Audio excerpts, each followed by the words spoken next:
Salve, salve, viajantes! Sejam bem-vindos ao canal Cortex. Quer saber como montei o meu canal? Curso completo no link da descrição.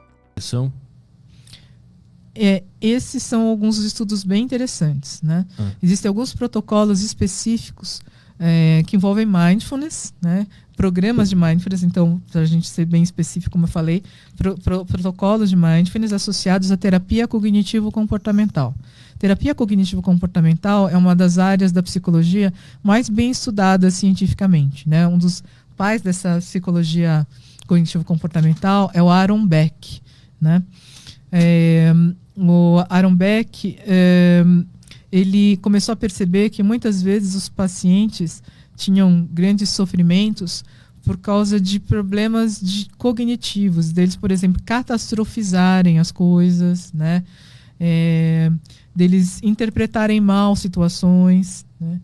E tem um encontro dele, inclusive, muito lindo. Eu tive a oportunidade de estar presencialmente lá na Suécia em 2005, o encontro do Aaron Beck com o Dalai Lama, que era uma época mais ou menos em que essa fusão, né, dos protocolos de mindfulness que envolvem meditação junto com a terapia cognitiva estavam começando a ficar mais conhecidos, né? E o Aaron Beck, nessa conversa com o Dalai Lama, ele conta uma história mais ou menos assim, que um paciente dele estava muito deprimido, porque ele acreditava que ele ia ganhar o prêmio Nobel, era um grande cientista, mas ele não foi agraciado com o prêmio Nobel, né? Então ele ficou muito deprimido, aí mandaram ele lá para o Beck tratá-lo, né? Aí o Beck falou assim, mas por que você está assim? Ah, porque acabou a minha vida. Mas como assim acabou a sua vida? Eu não ganhei o prêmio Nobel, né? Eu vivi para isso, né? Eu deixei de ficar com a minha família, de sair, de fazer um monte de coisa para ganhar o prêmio Nobel, né? Então agora minha vida não vale nada. Mas você tem filhos? Tenho. E eles não valem nada, então? Não, eles valem alguma coisa na minha vida. Ah, quanto que eles valem? Ah, eu acho que uns 50% da minha vida. Não vou lembrar exatamente, mas enfim, uns 50% da minha vida. Legal. Você tem esposa? Tenho. Quanto elas valem? Quanto ela vale? Sei lá, uns 30% da minha vida, né? E ele foi indo até que ele foi vendo que no fim aquele prêmio era, sei lá, 15% da vida dele, alguma coisa assim, e que talvez ele pudesse até substituir por outra coisa, né? Ele fez ele olhar para dentro. Exatamente. E deixar de exacerbar um aspecto da vida que era o único que ele estava enxergando. Sim. Né? Então, só de uma forma bem grosseira, estou só tentando explicar o que é a terapia cognitivo-comportamental, né? Mas é isso, é tentar trazer outras perspectivas para o paciente, né? Seja esteja ali com depressão, com ansiedade, com transtorno bipolar, etc. Né? E o que acontece? Os protocolos que envolvem essa fusão de programas de mindfulness com terapia cognitivo-comportamental ajudam justamente nessa introspecção. Sim. Né? Olhar para dentro e buscar essas respostas. Essas respostas, né? Que aí tu consegue limpar a poeira toda que está por cima, né, da vida. É muito legal. Se você pegar um ótimo terapeuta, né, e que conhece esse processo, essas técnicas, né, você pode ter um excelente efeito. Inclusive, para alguns pacientes, tem o mesmo efeito do uso de antidepressivos. Né? Tem algumas pesquisas indicando isso. Não é para todos os pacientes, deixando bem claro, né, para os nossos ouvintes, mas é muito importante, no caso do paciente com depressão que vai passar por psicoterapia, continuar com o psiquiatra. Né? E são os programas chamados de Mindfulness-Based Cognitive Therapy, né? Terapia cognitiva baseada em mindfulness. Né? E para pessoas comuns que não estão com um problema tão extremo assim, como é que a gente faz para integrar a meditação na nossa rotina? O que se faz? Só de prestar atenção na respiração já é um baita caminho, já? Eu recomendo a pessoa começar, pode ser por aí, por começar a prestar atenção na respiração. Mas eu duvido que uma pessoa que só faça isso, ela consiga sustentar por muito tempo. Geralmente é legal, ela tem desde aplicativos, né? Aplicativos de diversos tipos, né? Não precisa ser uma meditação natura. Tem alguns, inclusive, que trazem práticas mais complexas, né? Que são as guiadas, que vai te orientando que no vão fazer. orientando, né? Mas o ideal é você ter um professor de meditação, né? Ou um grupo de pessoas que se reúne para meditar. Né? O que o pessoal na tradição chamava de sangha, né? Que são os grupos de pessoas, né? Um grupo de praticantes. Isso ajuda as pessoas a manterem a prática. Né? É difícil ter uma pessoa que tenha mais disciplina sozinha, né? E até porque tem todo um processo, né? Não é só uma prática, né? E tem a forma de você avançar dentro daquela prática que um instrutor mais experiente pode trazer para você. Né? A minha experiência, né, como eu falei, começou com arte marcial, depois eu fui buscar alguns professores, até que eu encontrei um programa chamado Cultivating Emotional Balance. Né? Eu fui fazer a formação de professores desse programa em 2010. Fui na Tailândia, fiquei lá num retiro de praticamente 6 semanas. Né? E aí eu tive o treinamento com o Paul Ekman e a Eve Ekman, né, nessa parte toda de reconhecimento das emoções, na parte de meditação com o Alan Wallace. O Alan Wallace, ele é talvez um dos maiores eruditos ocidentais nessas práticas de meditação budistas, principalmente.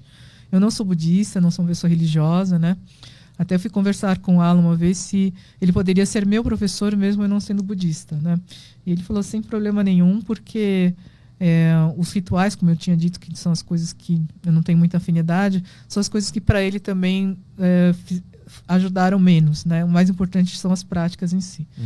Então eu comecei a fazer essas práticas e, enfim, vamos dizer, de 2010 para cá, aí eu comecei a dar aulas, né, de meditação, a instruir, né, a gente formar instrutores. A gente tem um programa, tem uma pós-graduação no Einstein que forma os instrutores do Cultivating Emotional Balance, se chama Gestão Emocional nas Organizações. Gestão Emocional nas Organizações, Cultivating Emotional Balance, né? De 2018 para cá a gente tem já formamos mais de, sei lá, uns 200 professores ou mais. Isso é para a pessoa instruir organizações no sentido de empresas, prestar serviço? Em geral, assim, pode ser uma escola, equipe, pode ser o pessoal do seu consultório, o seu grupinho. É muito curioso. Essa pós, quando a gente lançou, a gente pensou, é no Einstein, vai vir médico, enfermeira, né?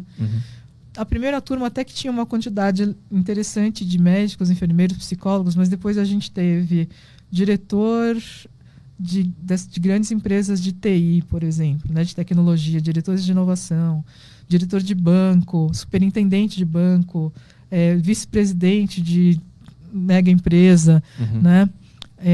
Porque as pessoas estão vendo o quão importante primeiro, você mesmo reconhecer as suas emoções e ajudar as pessoas ao seu redor, da sua equipe, da sua família, a fazerem isso. A meditação, esse trabalho contemplativo, é uma atividade individual? Ou quando você está inserido num grupo, por exemplo, numa empresa, uma organização, a vibe da organização também influencia cada um e as pessoas vão se equalizando? Que eu pergunto isso porque eu quero saber como é que é feito esse trabalho dentro de uma organização para melhorar, sei lá, a performance de uma equipe ou a amizade entre as pessoas. Eu tive a oportunidade acho que foi em 2018 de organizar uma mesa redonda lá na Califórnia. Foi muito legal. Aí uma das pessoas que estava lá na mesa era o superintendente global de bem-estar da Google, o Bill Duane, né? E o Bill é um praticante de meditação, né? Ele dava instrução de meditação na época que ele estava na Google. Agora ele saiu da Google e está só com filantropia que ele está trabalhando, né? Mas aí uma das coisas interessantes que ele falou lá na conversa é que as pessoas queriam saber quais que eram as equipes mais produtivas da Google, né? E aí ele falou assim, olha, eu fui buscar essa informação. Não são os caras formados nas melhores universidades, não são os caras que têm mais experiência, mas são as equipes que têm mais segurança psicológica. Né? Segurança psicológica, ou seja, que eu sei que você não vai me trairar. Né? Que eu sei que o nosso trabalho é de equipe mesmo. Né?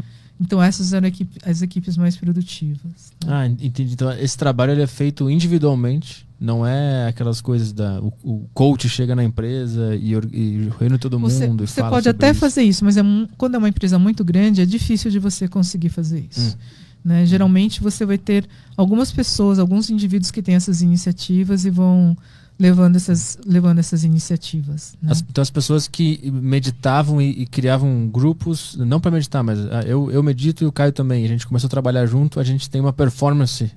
No caso ele não falou especificamente de meditação, né? Mas Sim. assim, de criar essa segurança psicológica, que pode ou não envolver a meditação. Eu acho que a meditação ela favorece, ela facilita, né? Entendi. Mas não necessariamente esse é o único caminho. Isso é uma coisa que eu sempre falo para as pessoas, né?